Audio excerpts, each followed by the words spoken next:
Punjabi radio USA ਸੁਣ ਰਹੇ ਸਾਰੇ ਹੀ ਮਾਣਯੋਗ ਅਤੇ ਸਤਿਕਾਰਤ ਸਰੋਤਿਆਂ ਨੂੰ ਪੰਜਾਬੀ ਰੇਡੀਓ USA ਦੀ ਟੀਮ ਅਤੇ ਮੇਰੇ ਰਾਜਕਰਨਵੀਰ ਸਿੰਘ ਵੱਲੋਂ ਆਪ ਜੀ ਨੂੰ ਬਹੁਤ ਪਿਆਰ ਸਤਿਕਾਰ ਸਹਿਤ ਦੋਨੋਂ ਹੱਥ ਜੋੜ ਕੇ ਨਿੱਘੀ ਜਿਹੀ ਸਤਿ ਸ੍ਰੀ ਅਕਾਲ ਸਭ ਨੂੰ ਜੀਆਂ ਨੂੰ ਆਖਦੇ ਹਾਂ। ਸੋ ਤੇ ਪ੍ਰੋਗਰਾਮ ਖਬਰ ਤੇ ਨਜ਼ਰ ਦੇ ਵਿੱਚ ਆਪ ਸਭ ਦਾ ਨਿੱਘਾ ਸਵਾਗਤ ਹੈ। ਅੱਜ 15 ਨਵੰਬਰ ਦਿਨ ਮੰਗਲਵਾਰ ਤੇ ਸਾਡੇ ਨਾਲ ਅੱਜ ਦੇ ਖਬਰ ਤੇ ਨਜ਼ਰ ਪ੍ਰੋਗਰਾਮ ਦੇ ਵਿੱਚ ਜੁੜ ਚੁੱਕੇ ਨੇ ਮਿੰਟੂ ਗੁਰਸਰੀਆ ਜੀ ਮਲੋਟ ਸਟੂਡੀਓਜ਼ ਤੋਂ। ਮਿੰਟੂ ਜੀ ਨਿੱਘੀ ਜੀਆਂ ਨੂੰ ਪਿਆਰ ਭਰੀ ਸਤਿ ਸ੍ਰੀ ਅਕਾਲ ਜੀ। ਸ਼ੁਕਰੀਆ ਜੀ, ਸਾਰਿਆਂ ਨੂੰ ਸਤਿ ਸ਼੍ਰੀ ਅਕਾਲ ਜੀ। ਸਾਡੇ ਅੱਜ ਦੇ ਪ੍ਰੋਗਰਾਮ ਖਬਰ ਤੇ ਨਜ਼ਰ ਉਸ ਨੂੰ ਸਪਾਂਸਰ ਕਰਦੇ ਨੇ ਖਾਲਸਾ ਇੰਸ਼ੋਰੈਂਸ ਏਜੰਸੀ ਵਾਲੇ, ਜਿਨ੍ਹਾਂ ਦੇ ਕੋਲੋਂ ਤੁਸੀਂ ਹਰ ਇੱਕ ਤਰੀਕੇ ਦੀ ਇੰਸ਼ੋਰੈਂਸ ਕਰਵਾ ਸਕਦੇ ਹੋ। ਇੰਸ਼ੋਰੈਂਸ ਬਾਰੇ ਪਤਾ ਕਰਨ ਲਈ ਤੁਸੀਂ ਇਹਨਾਂ ਨੂੰ ਕਾਲ ਕਰ ਸਕਦੇ ਹੋ 408 272 2500 4082722500। ਇਸ ਦੇ ਨਾਲ ਇੰਦਰ ਸੁਖਰਾਜ ਸਿੰਘ ਬਾਠ ਅਤੇ ਈਸ਼ਰਦੀਪ ਕੌਰ ਬਾਠ ਮੈਲਬਨ ਆਸਟ੍ਰੇਲੀਆ ਤੋਂ, ਇਹਨਾਂ ਦਾ ਵੀ ਅਸੀਂ ਧੰਨਵਾਦ ਕਰਦੇ ਹਾਂ। ਜੇਕਰ ਤੁਸੀਂ ਜਾਂ ਕੋਈ ਹੋਰ ਕਾਰੋਬਾਰ, ਕੋਈ ਬਿਜ਼ਨਸ ਇਸ ਪ੍ਰੋਗਰਾਮ ਨੂੰ ਸਪਾਂਸਰ ਕਰਨਾ ਚਾਹੁੰਦੇ ਹੋ, ਸਹਿਯੋਗ ਕਰਨਾ ਚਾਹੁੰਦੇ ਹੋ, ਸੰਪਰਕ ਕਰ ਸਕਦੇ ਹੋ 408 722 7698 ਦੇ ਉੱਤੇ।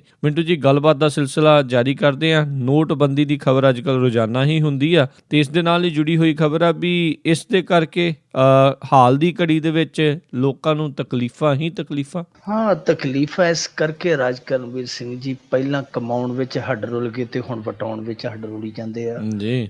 ਪਹਿਲਾਂ ਕਮਾਈ ਜਿਹੜੀ ਹੱਡ ਤੋੜ ਕੇ ਕੀਤੀ, ਹੁਣ ਉਹਨਾਂ ਨੂੰ ਵਟਾਉਣਾ ਹੈ ਨੋਟਾਂ ਨੂੰ, ਤੇ ਤਾਂ ਹੱਡ ਰੋਲਦੇ ਪਏ ਆ। ਕਿਤੇ ਲਾੜਾ ਲੈਣ ਦੇ ਵਿੱਚ ਲੱਗਾ, ਕਿਤੇ ਮਰੀਜ਼ ਕਤਾਰ 'ਚ ਖੜਾ ਹੈ, ਕਿਤੇ ਲਾਸ਼ ਲਈ ਕਫਨ ਖਰੀਦਣ ਵਾਸਤੇ ਵਾਰਸ ਹਾੜੇ ਕੱਢਦੇ ਪਏ ਆ। ATM ਅੱਧ ਅਧੂਰੇ ਚੱਲੇ ਆ। ਜਿਹੜੇ ATM ਚੱਲੇ ਵੀ ਆ ਉਹਨਾਂ ਦੇ ਵਿੱਚ ਜੇ ਕੈਸ਼ ਆਉਂਦਾ ਤੇ ਉਹ ਇੱਕ ਲਾਈਨ ਲੱਗਦੀ ਆ, ਉਹਦੇ ਚੋਂ ਅੱਧੇ ਹਾਲੇ ਜਿਹੜੇ ਆ ਉਹ ਕੈਸ਼ ਲੈਂਦੇ ਆ, ਅੱਧੇ ਉਤਰੇ ਮੁੜ ਜਾਂਦੇ ਆ, ਖਾਲੀ ਝੋਲੀ ਮੁੜ ਜਾਂਦੇ ਆ। ਅੱਜ ਇੱਕ ਬਹੁਤ ਵੱਡਾ ਲੇਖਕ, ਨਾਮੀ ਲੇਖਕ ਸੀ, ਉਹ ਦੱਸਣ ਡਿਆ ਸੀ, ਕਹਿੰਦਾ ਮੈਂ ਲਾਈਨ 'ਚ ਲੱਗਾ ਖੁੰਡੀ ਦਾ ਸਹਾਰਾ ਲੈ ਕੇ ਬਜ਼ੁਰਗ ਆ। ਆਂਦਾ ਮੇਰੇ ਕੋਲ ਇੱਕ ਮੇਰਾ ਪੁਰਾਣਾ ਸਟੂਡੈਂਟ, ਉਹ ਮਾਸਟਰ ਸੀਗਾ ਲੇਖਕ, ਤੇ ਉਹ ਕਹਿੰਦਾ ਪੁਰਾਣਾ ਸਟੂਡੈਂਟ ਆ ਗਿਆ, ਕਹਿੰਦਾ ਉਸਤਾਦ ਜੀ ਤੁਸੀਂ ਇੱਥੇ ਕਿਵੇਂ ਖੜੇ? ਮੈਂ ਕਿਹਾ ਕੈਸ਼ ਕਢਾਉਣਾ। ਉਹ ਕਹਿੰਦਾ ਇਸ ਤਰੀਕੇ ਨਾਲ ਤਾਂ ਤੁਹਾਡੇ ਸਾਹ ਨਿਕਲ ਜਾਣਗੇ ਪਰ ਕੈਸ਼ ਨਹੀਂ ਨਿਕਲਦਾ, ਜਿਸ ਤਰੀਕੇ ਨਾਲ ਤੁਸੀਂ ਪਿੱਛੇ ਖੜੇ ਹੋ, ਮੈਂ ਕੋਈ ਜੁਗਤ ਲਾਉਣਾ। ਉਹ ਕਹਿੰਦਾ ਸਕੂਟਰ ਲੈ ਗਿਆ, ਮੋੜ ਕੇ ਆਇਆ 2-3 ਮਿੰਟਾਂ ਨੂੰ, ਤੇ ਪਿੱਛੇ ਇੱਕ ਮਾਈ ਬਿਠਾਈ ਲਿਆਉਂਦਾ ਸੀ ਉਹ, ਤੇ ਜਿਹਨੂੰ ਮਾਈ ਕੋਲੋਂ ਚੰਗੀ ਤਰ੍ਹਾਂ ਤੁਰ ਵੀ ਨਹੀਂ ਸੀ ਹੁੰਦਾ। ਉਹਨੇ ਆਸਾ ਪਾਸਾ ਕਰਕੇ ਵੇਖੋ ਕਰਕੇ ਆਂਦਾ ਮੇਰਾ ਕਾਰਡ ਫੜਿਆ, ਹੌਲੀ ਜਿਹੇ ਮੈਨੂੰ ਕਹਿੰਦਾ ਕੰਨ ਦੇ ਵਿੱਚ ਕੋਡ ਦੱਸਦੇ, ਕਹਿੰਦਾ ਉਹਨੇ ਮਾਈ ਨੂੰ ਲਿਜਾ ਕੇ ਅੱਗੇ ਲਾਤਾ। ਵੇਖੋ ਜੀ, ਮਾਈ ਨੂੰ ਦੀਦਾ ਨਹੀਂ, ਮਾਈ ਨੂੰ ਘਰੇ ਜਾਣਾ, ਇਹਦੇ ਤੇ ਤਰਸ ਕਰੋ। ਕਹਿੰਦਾ ਲਿਆ ਕੇ 2000 ਰੁਪਇਆ ਮੇਰੀ ਤਲੀ ਤੇ ਰੱਖ ਦਿੱਤਾ। ਮੈਂ ਹੈਰਾਨ ਹੋ ਗਿਆ। ਮੈਂ ਪੁੱਛਿਆ ਭਾਈ ਤੂੰ ਮੇਰਾ ਬੜਾ ਹੋਣਹਾਰ ਵਿਦਿਆਰਥੀ ਸੀ, ਤੇ ਆਹ ਜਿਹੜਾ ਤੂੰ ਜੁਗਾੜ ਲਾਇਆ ਹੈ ਇਹ ਬਹੁਤ ਹੈਰਾਨ ਕੁਨ ਕਰਨ ਵਾਲਾ, ਪਰ ਵੈਸੇ ਤੂੰ ਕਰਦਾ ਕੀ ਹੈ? ਉਹ ਕਹਿੰਦਾ ਮਾਸਟਰ ਜੀ, ਉਸਤਾਦ ਜੀ ਕੋਈ ਨੌਕਰੀ ਤੇ ਮਿਲੀ ਨਹੀਂ, ਅੱਜ ਕੱਲ੍ਹ ਮੈਂ ਜੁਗਾੜ ਹੀ ਲਾਉਣਾ ਇਹੋ ਜਿਹੀ। ਸੋ ਕਹਿੰਦਾ ਜੁਗਾੜ ਮੈਂ ਤੁਹਾਨੂੰ ਵੀ ਲਾ ਦਿੱਤਾ। ਸੋ ਇਸ ਤਰ੍ਹਾਂ ਦੀਆਂ ਕਹਾਣੀਆਂ ਵੀ ਆ। ਹੁਣ ਦੇਖੋ ATM ਜਿਹੜੇ ਆ ਉਹਨਾਂ ਦੇ ਵਿੱਚ 2000 ਵਾਲੇ ਨੋਟ ਨਿਕਲਦੇ ਆ ਜੀ। ਜਦੋਂ 500 ਵਾਲੇ ਨੋਟ ਹਾਲੇ ਤੱਕ ਮਾਰਕੀਟ ਦੇ ਵਿੱਚ, ਹਾਲੇ ਤੱਕ ਜਨਤਾ ਦੇ ਵਿੱਚ ਪਹੁੰਚੇ ਨਹੀਂ, ਤੇ ਉਹ 2000 ਨੋਟ ਚੱਲਣਗੇ ਕਿੱਥੇ? 2000 ਜੇ ਮੰਨ ਲਓ ਤੁਸੀਂ ਪਾਈਆ ਆਦ ਸੇਰ ਗੰਢੇ ਲੈਣੇ ਆ, ਤੇ ਤੁਸੀਂ 500 ਦਾ ਨੋਟ ਦਿਓਗੇ ਜਾਂ 2000 ਦਾ ਨੋਟ ਦਿਓਗੇ, ਅਗਲੇ ਕੋਲ ਖੁੱਲੇ ਹੀ ਹੈ ਨਹੀਂ, ਉਹ ਰੇਹੜੀ ਫੜੀ ਵਾਲੇ ਕੋਲੋਂ ਨਹੀਂ ਚਲਾ ਕੇ ਮਾਰਨਾ, ਭਾਈ ਕਿਤੇ ਹੋਰ ਜਾ ਕੇ ਬਿਲਾ ਕਰ, ਮੇਰੇ ਕੋਲ ਖੁੱਲੇ ਨਹੀਂ ਹੈਗੇ, ਮੈਂ ਆਪਦੇ ਗੱਲ 'ਚ ਕਿਉਂ ਸੱਪ ਪਾਵਾਂ? ਸੋ ਇਹ ਇੱਕ ਬੜੀ ਵੱਡੀ ਜਿਹੜੀ ਹੈ ਉਹ ਮੁਸ਼ਕਲ ਹੈ। ਦੂਜੇ ਪਾਸੇ ਕਿਸਾਨ ਆ, ਜਿਸ ਤਰ੍ਹਾਂ ਹੁਣ ਸਾਡੇ ਇੱਥੋਂ ਦੇ ਕਿਸਾਨ ਆ, ਉਹ ਸਹਿਕਾਰੀ ਸੁਸਾਇਟੀਆਂ ਜਿਹੜੀਆਂ ਉਹਨਾਂ ਤੋਂ ਲੈ ਦੇ ਕੇ ਲੈਣ ਦੇਣ ਕਰਕੇ ਆਪਣਾ ਗੱਡਾ ਜਿਹੜਾ ਕਬੀਲਦਾਰੀ ਦਾ ਰੋੜਦੇ ਆ। ਹੁਣ ਲਿਮਟਾਂ ਭਰਨੀਆਂ ਉਹਨਾਂ ਦੇ ਕੋਲ ਸਿੱਧਾ ਕੈਸ਼ ਨਹੀਂ ਆ ਰਿਹਾ, ਕਿਉਂਕਿ ਆੜਤੀਏ ਨਹੀਂ ਦੇਣ ਡਏ। ਆੜਤੀਏ ਕਹਿੰਦੇ ਸਾਡੇ ਕੋਲ ਪਿੱਛੋਂ ਕੈਸ਼ ਨਹੀਂ ਆਉਂਦਾ, ਭਾਈ ਰੁਕ ਜਾਓ। ਹੁਣ ਜਿਹੜੇ ਕਿਸਾਨ ਆ ਉਹਨਾਂ ਦੀਆਂ ਲਿਮਟਾਂ ਲੇਟ ਹੋ ਜਾਣਗੀਆਂ, ਜੇ ਤੇ ਉਹ ਟਾਈਮ ਸਿਰ ਭਰਨ ਤੇ 4% ਵਿਆਜ ਪੈਂਦਾ, ਜੇ ਉਹ ਲੇਟ ਹੋ ਗਏ ਤੇ ਪੈਨਲਟੀ ਪੈ ਜਾਣੀ ਹੈ। ਉਹਨਾਂ ਨੂੰ ਆਪਦਾ ਦੁੱਖ ਆ। ਮਜ਼ਦੂਰ ਆ ਜਿਹੜੇ ਉਹ ਦਿਹਾੜੀ ਛੱਡ ਕੇ ਲੈਣਾ ਦੇ ਵਿੱਚ ਲੱਗੇ ਆ, ਤੇ ਜਿਹੜੀ ਇੰਡਸਟਰੀ ਆ, ਕਾਰੋਬਾਰੀ ਆ ਵੱਡੇ, ਉਹਨਾਂ ਦੇ ਕਾਰੋਬਾਰ ਉਂਝ ਚੌਪਟ ਆ, ਕਿਉਂਕਿ ਕਿਸੇ ਥਾਂ ਤੇ ਮਜ਼ਦੂਰ ਹੈ ਨਹੀਂ, ਤੇ ਕਿਸੇ ਥਾਂ ਤੇ ਉਹ ਜਿਹੜੇ ਕਾਰੋਬਾਰੀ ਉਹਨਾਂ ਨੇ ਆਪਣੇ ਮਜ਼ਦੂਰ ਲੈਣਾ ਚਲਾਏ ਕਿ ਸਾਡਾ ਕਾਲਾ ਧਨ ਚਿੱਟਾ ਕਰ ਲਿਓ ਜੀ। ਬਸਤਰ ਦੇ ਵਿੱਚ ਜਿਹੜਾ ਝਾਰਖੰਡ ਦਾ ਬਹੁਤ ਮਸ਼ਹੂਰ ਇਲਾਕਾ ਹੈ ਬਸਤਰ ਜੀ, ਬਸਤਰ ਦੇ ਵਿੱਚ ਇੱਕ ATM ਹੈ ਜਿਹੜਾ 20 ਕਿਲੋਮੀਟਰ ਦੂਰ ਆ। ਆਮ ਉੱਥੋਂ ਦੇ ਜਿਹੜੇ ਨੇੜਲੇ ਪਿੰਡ ਆ, ਤੇ 20 ਕਿਲੋਮੀਟਰ ਏਰੀਏ ਦੇ ਵਿੱਚ ਇੱਕੋ ATM ICICI ਬੈਂਕ ਦਾ। ਦੇਖੋ ਉਹ ਉੱਥੇ ਗਏ, ਡਿੱਗਦੇ ਢਹਿੰਦੇ ਪਹਾੜੀ ਇਲਾਕੇ 'ਚ ਲੰਘਾ ਕੇ ਉਹ ਦਿਹਾਤੀ ਲੋਕ ਗਏ, ਤੇ ਜਾਂਦਿਆਂ ਨੂੰ ATM 'ਚੋਂ ਕੈਸ਼ ਹੈ ਨਹੀਂ ਸੀ, ਮੁੱਕ ਗਿਆ, ਕਿਉਂਕਿ ਲਾਗੇ ਬੰਨੇ ਕੋਈ ਹੋਰ ATM ਨਹੀਂ ਸੀ। 3 ਰਾਤਾਂ ਹੋ ਗਈਆਂ, ਉਹ ਉੱਥੇ ਦਿਹਾਤੀ ਬੈਠੇ ਆ ਜਿਹੜੇ, ਉਹ ਉਡੀਕਦੇ ਕਿ ਕਦੋਂ ਕੈਸ਼ ਆਏਗਾ ਤੇ ਕਦੋਂ ਅਸੀਂ ਘਰ ਨੂੰ ਜਾ ਕੇ ਰੋਟੀ ਦਾ ਜੁਗਾੜ ਆਰ ਪਾਰ ਕਰਾਂਗੇ। ਇਸ ਤਰ੍ਹਾਂ ਦੀਆਂ ਹੋਰ ਬਹੁਤ ਸਾਰੀਆਂ ਘਟਨਾਵਾਂ ਨੇ। ਜਿਸ ਤਰ੍ਹਾਂ ਸਾਡੇ ਇੱਥੇ ਪੰਜਾਬ ਦੇ ਵਿੱਚ ਖਾਸ ਤੌਰ 'ਤੇ ਇਹ ਆ ਰਿਹਾ ਕਿ ਜਿਹੜੇ ਲੋਕ ਜਾਣ ਪਛਾਣ ਰੱਖਦੇ ਉਹਨਾਂ ਦੇ ਕੰਮ ਝੱਟ ਹੋਈ ਜਾਂਦੇ ਆ, ਤੇ ਜਿਹੜੇ ਹਮਾਤੜ ਆ ਉਹ ਲਾਈਨਾਂ 'ਚ ਲੱਗੇ ਆ। ਜਿਹੜੇ ਜਾਣ ਪਛਾਣ ਵਾਲੇ ਉਹ ਟੈਲੀਫੋਨ ਤੇ ਸਾਰਾ ਕੁਛ ਕਰ ਲੈਂਦੇ ਆ ਕਿ ਸਾਡਾ ਬੰਦਾ ਆਉਂਦਾ ਪਿਆ, ਇਹਨੂੰ ਮਾੜਾ ਜਿਹਾ ਉੱਤੋਂ ਹੇਠੋਂ ਕਰ ਦਿਓ। ਸੋ ਇਹ ਬਹੁਤ ਮੁਸ਼ਕਲ ਵੱਡੀ ਹੈ। ਇੱਥੋਂ ਤੱਕ ਕਿ ਜਿਹੜੇ ਵਿਆਹ ਸ਼ਾਦੀਆਂ ਵਾਲੇ ਲੋਕ ਉਹ ਵੀ ਬਹੁਤ ਜ਼ਿਆਦਾ ਚਿੰਤਤ ਆ ਕਿ ਕੀ ਬਣੇਗਾ, ਕੀ ਕਰਾਂਗੇ। ਜਿਹੜੇ ਲੋਕ ਹਸਪਤਾਲਾਂ ਦੇ ਵਿੱਚ ਬੈਠੇ ਆ ਉਹਨਾਂ ਦਾ ਵੀ ਬੁਰਾ ਹਾਲ ਆ। ਹਰ ਪਾਸੇ ਤਰਾ ਹੋਣ ਡਈ ਹੈ, ਪਰ ਫਿਰ ਵੀ ਲੋਕ ਆ ਜਿਹੜੇ ਉਹ ਇਸ ਆਸ ਤੇ ਬੈਠੇ ਕਿ ਚਲੋ ਦੁੱਖਾਂ ਤਕਲੀਫਾਂ ਕੱਟ ਕੇ ਇਹ ਸਾਰੇ ਜਿਹੜੇ ਅਸੀਂ ਧੱਕੇ ਖਾਣ ਡਏ, ਧੱਕੇ ਤੋੜੇ ਖਾਣ ਡਏ ਆ, ਇਹ ਸਾਰੇ ਕੱਟ ਕੇ ਝੱਲ ਕੇ ਕਿਤੇ ਨਾ ਕਿਤੇ ਇਸ ਮੁਲਕ ਦੇ ਵਿੱਚ ਇੱਕ ਵਧੀਆ ਸਵੇਰਾ ਚੜ੍ਹੇਗਾ। ਪਰ ਹੁਣ ਜੇ ਸਵੇਰਾ ਚੜ੍ਹਨ ਦੀ ਗੱਲ ਕਰੀਏ ਤੇ ਖਬਰਾਂ ਦੂਜੇ ਪਾਸਿਓਂ ਜਿਹੜੀਆਂ ਉਹ ਉਦਾਸ ਕਰਨ ਵਾਲੀਆਂ ਆ ਜਾਂਦੀਆਂ। ਅੱਜ ਖਬਰ ਆ ਗਈ ਕਿ ਜਿਹੜੀ ਕਾਂਗਰਸ ਵਿਰੋਧ ਕਰਦੀ ਪਈ ਹੈ ਇਸ ਨੀਤੀ ਦਾ, ਉਸੇ ਕਾਂਗਰਸ ਦਾ ਇੱਕ ਬਹੁਤ ਵੱਡਾ ਲੀਡਰ ਆ, ਉਹ ਵੀ ਰਗੜਿਆ ਗਿਆ। 57 ਕਰੋੜ ਉਹਨੂੰ ਜੁਰਮਾਨਾ ਪਿਆ ਵਾ। ਉਹਨੇ ਵੀ ਇਸ ਤਰ੍ਹਾਂ ਆਪਣਾ ਕਾਲਾ ਧਨ ਤੇ ਗੋਰਾ ਧਨ ਜਿਹੜਾ ਕਿਤੇ ਲੁਕਾਇਆ ਛਪਾਇਆ ਸੀਗਾ, ਉਹ 57 ਕਰੋੜ ਠੁੱਕਾ। ਦੂਜੇ ਪਾਸੇ ਬਹੁਤ ਸਾਰੀਆਂ ਥਾਵਾਂ ਤੋਂ ਕੈਸ਼ ਫੜਿਆ ਜਾਂਦਾ ਹੈ। ਪਰ ਇਹ ਵੀ ਨਾਲ ਖਬਰ ਆ ਜਾਂਦੀ ਕਿ ਸਾਡੇ ਪੰਜਾਬ ਦੇ ਵਿੱਚੋਂ ਹੀ ਜਿਸ ਦਿਨ ਇਹ ਨੋਟਬੰਦੀ ਹੋਈ ਹੈ ਉਦੋਂ ਦੂਜੇ ਦਿਨ 500 ਕਰੋੜ ਰੁਪਈਆ ਜਿਹੜਾ ਬਾਹਰ ਚਲਾ ਗਿਆ। 500 ਕਰੋੜ ਰੁਪਈਆ ਹਵਾਲਾ ਦੇ ਜ਼ਰੀਏ ਬਾਹਰਲੇ ਖਾਤਿਆਂ 'ਚ ਜਾ ਕੇ ਤਬਦੀਲ ਹੋ ਗਿਆ। ਸੋ ਇਹੋ ਜਿਹੀਆਂ ਖਬਰਾਂ ਉਦਾਸ ਕਰਦੀਆਂ ਕਿ ਜਿਹੜੇ ਮੋਟੇ ਮਗਰਮੱਛ ਆ, ਜਿਹੜੇ ਵੱਡੇ ਖਿਡਾਰੀ ਆ ਇਸ ਧੰਦੇ ਦੇ, ਉਹ ਤੇ ਬਚਦੇ ਪਏ ਆ, ਉਹਨਾਂ ਨੂੰ ਵੀ ਫੜਨਾ ਚਾਹੀਦਾ। ਨਾਲ ਹੀ ਇਹ ਵੀ ਸਵਾਲ ਆਉਂਦਾ ਹੈ ਕਿ ਭਾਈ ਦੇਖੋ ਕਾਲਾ ਧਨ ਤੁਸੀਂ ਕਹਿੰਦੇ ਹੋ ਕਿ ਅਸੀਂ ਇਹ ਕਰਤਾ ਉਹ ਕਰਤਾ, ਪਰ ਜਿਹੜਾ ਅੰਬਾਨੀ 300 ਕਰੋੜ ਦਾ 3000 ਕਰੋੜ ਦਾ ਪ੍ਰੋਜੈਕਟ ਲਾਉਂਦਾ ਵਾ ਤੇ 3500 ਕਰੋੜ ਦੀ ਸਬਸਿਡੀ ਲੈ ਜਾਂਦਾ, ਯਾਨੀ 3000 ਕਰੋੜ ਦਾ ਪ੍ਰੋਜੈਕਟ ਹੈ ਤੇ 3500 ਕਰੋੜ ਦੀ ਸਬਸਿਡੀ ਲੈ ਜਾਂਦਾ। ਕੀ ਉਹ ਕਾਲਾ ਧਨ ਨਹੀਂ ਹੈ? ਅੰਬਾਨੀ ਦਾ ਜਿਹੜਾ ਇੱਕ ਹੋਰ ਉਸੇ ਤਰ੍ਹਾਂ ਦੇ ਰਲਦੇ ਮਿਲਦੇ ਨਾਂ ਵਾਲਾ ਤੇ ਰਲਦੇ ਮਿਲਦੇ ਕੰਮਾਂ ਕਰਨ ਵਾਲਾ ਅਡਾਨੀ, ਉਹ ਨਵੰਬਰ 2015 ਦੇ ਵਿੱਚ ਕਈ ਸੈਂਕੜੇ ਕਰੋੜ ਇੱਥੋਂ ਲੋਨ ਲੈ ਜਾਂਦਾ ਆਸਟ੍ਰੇਲੀਆ ਦੇ ਵਿੱਚ ਮੈਂ ਕੰਮ ਕਰਨਾ। ਕੀ ਉਹ ਕਾਲਾ ਧਨ ਨਹੀਂ? ਪੈਸਾ ਇੱਥੋਂ ਦਾ, ਇਸ ਮੁਲਕ ਦਾ ਸਰਮਾਇਆ, ਤੇ ਉਹਨੂੰ ਕਾਰੋਬਾਰ ਆਸਟ੍ਰੇਲੀਆ 'ਚ ਕਰ ਲਈ ਥੱਬਿਆਂ ਮੂੰਹੀਂ ਸਰਨਾਮਾ ਚੁਕਾ ਦਿੱਤਾ ਗਿਆ। ਕੀ ਇਹ ਕਾਲਾ ਧਨ ਨਹੀਂ ਹੈ?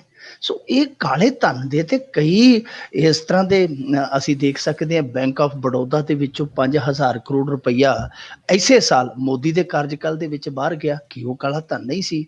ਆ ਜਿਹੜੇ ਨੇਤਾ ਸਾਈਕਲ ਤੇ ਸਿਆਸਤ 'ਚ ਆਉਂਦੇ ਤੇ ਮੁੜ ਕੇ ਦਿਨਾਂ ਦੇ ਵਿੱਚ ਜਹਾਜ਼ਾਂ ਦੇ ਮਾਲਕ ਬਣ ਜਾਂਦੇ, ਕੀ ਇਹ ਕਾਲਾ ਧਨ ਨਹੀਂ? ਸੋ ਇਹ ਸਾਰਾ ਕਾਲਾ ਧਨ ਇਕੱਠਾ ਕਰਨ ਲਈ ਤੋਰੀ ਪਏ ਆ। ਜੇ ਇਹਨਾਂ ਨੇ ਇਹ ਮੁਹਿੰਮ ਵਿੱਢ ਲਈ ਹੈ ਤੇ ਫਿਰ ਇਹ ਮੋਟੇ ਮਗਰਮੱਛ ਖਾਸ ਤੌਰ ਤੇ ਜਿਹੜੇ ਸਿਆਸਤਦਾਨ ਆ, ਜਿਨ੍ਹਾਂ ਦੀਆਂ ਪਾਰਟੀਆਂ ਚੰਦੇ ਦੇ ਨਾਂ ਤੇ ਧੰਦੇ ਕਰਦੀਆਂ, ਇਹਨਾਂ ਨੂੰ ਵੀ ਪਾੜਨਾ ਚਾਹੀਦਾ, ਇਹਨਾਂ ਨੂੰ ਵੀ ਉਧੇੜਨਾ ਚਾਹੀਦਾ।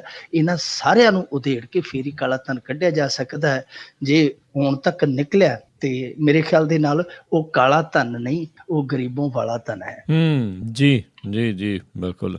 ਤੇ ਮਿੰਟੂ ਜੀ, ਅੱਗੇ ਆਪਾਂ ਗੱਲ ਕਰੀਏ ਵੀ ਸੁਪਰੀਮ ਕੋਰਟ ਨੇ ਨੋਟਬੰਦੀ ਦੇ ਮਾਮਲੇ ਵਿੱਚ ਦਿੱਤਾ ਕੇਂਦਰ ਦੇ ਹੱਕ ਵਿੱਚ ਫੈਸਲਾ, ਸਿਆਸਤ ਵੀ ਤੇਜ਼ ਹੋਈ। ਸੁਪਰੀਮ ਕੋਰਟ ਨੇ ਕੇਂਦਰ ਦੇ ਹੱਕ 'ਚ ਫੈਸਲਾ ਦਿੱਤਾ। ਜੇ ਸੁਪਰੀਮ ਕੋਰਟ ਅੱਜ ਕੇਂਦਰ ਦੇ ਬਰਖਲਾਫ ਫੈਸਲਾ ਦੇ ਦਿੰਦੀ ਤੇ ਸਾਰੀ ਖੇਡ ਇਹਨਾਂ ਦੀ ਧਰਾਈ ਰਹਿ ਜਾਣੀ ਸੀ। ਸੁਪਰੀਮ ਕੋਰਟ ਨੇ ਆਖਿਆ ਕਿ ਅਸੀਂ ਪਾਬੰਦੀ ਨਹੀਂ ਲਾਉਣੀ, ਜਿਹੜੀ ਇਹ ਨੋਟਬੰਦੀ ਅਸੀਂ ਇਹਨੂੰ ਪਾਬੰਦ ਨਹੀਂ ਕਰਾਂਗੇ, ਚਲਦੀ ਰਹੇਗੀ।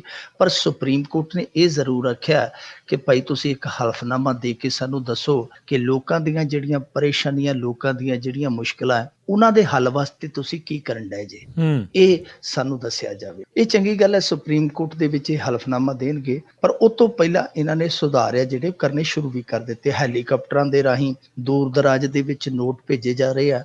ਦੂਜਾ, ਅੱਜ ਕਿਉਂਕਿ ਬਹੁਤ ਸਾਰੀਆਂ ਸ਼ਿਕਾਇਤਾਂ ਆ ਰਹੀਆਂ ਸੀ, ਜਿਵੇਂ ਮੈਂ ਪਿੱਛੇ ਚਰਚਾ ਕਰਕੇ ਆਇਆ ਕਿ ਉਤੋਂ ਹੇਠੋਂ ਜਿਹੜੇ ਸਿਫਾਰਸ਼ੀ ਲੋਕ ਆ ਉਹ ਸਾਰਾ ਕੁਛ ਕਰੀ ਜਾਂਦੇ ਆ। ਦਿੱਲੀ ਦੇ ਵਿੱਚ ਵੀ ਇੱਕ ਮੈਨੇਜਰ ਫੜਿਆ ਗਿਆ ਜਿਹੜਾ ਛੁੱਟੀ ਵਾਲੇ ਦਿਨ ਹੀ ਪੈਸੇ ਐਕਸਚੇਂਜ ਕਰੀ ਜਾਂਦਾ ਸੀ। ਇੱਕ ਸਾਡੇ ਇੱਥੋਂ ਤੋਂ ਖਬਰ ਆਈ ਜਾਂਦੀ ਹੈ ਪੰਜਾਬ ਦੇ ਵਿੱਚੋਂ ਕਿ ਇੱਕ ਬ੍ਰਾਂਚ ਦਾ ਅਸਿਸਟੈਂਟ ਮੈਨੇਜਰ ਪੈਸੇ ਲੈ ਕੇ ਹੀ ਭੱਜ ਗਿਆ। ਸੋ ਇਹੋ ਜਿਹੀਆਂ ਕਿਸੇ ਕਹਾਣੀਆਂ ਵੀ ਸੁਣਨ ਨੂੰ ਮਿਲਦੀਆਂ।